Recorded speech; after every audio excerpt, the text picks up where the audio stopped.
ఏం స్పెషల్? దోశ కొర్రలు, ఉద్దిపప్పు, అల్లం, పచ్చిమిరపకాయ అన్ని రుబ్బుకునేసి 2 గంటల ముందు చేసి పోసుకొని ఎర్రగడ్డ, కొర్రలు దోశ, కొర్రలు మినపప్పు అన్నీ కలుపుకొని రుబ్బుకొని ఆ తర్వాత కొత్తిమీర, కరివేపాకు, పచ్చిమిరపకాయలు, ఉల్లిపాయలు అన్నీ వేసుకొని స్పెషల్గా దోశ. అంతేనా?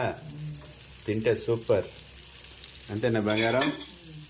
ఓకే. దోశ తిట్టినాకు కొబ్బరి చట్నీ కూడా దాంట్లోకి స్పెషల్.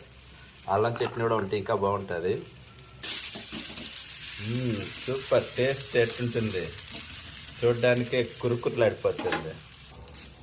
దోశ సూపర్. తింటే ఇంకెంత టేస్ట్గా ఉంటుంది. దోశ కావాల్సిన వాళ్ళు మా ఇంటికి వచ్చేయండి. మా బంగారం వేస్తూ ఉంటుంది, మనం తింటూ ఉంటాం. బాయ్.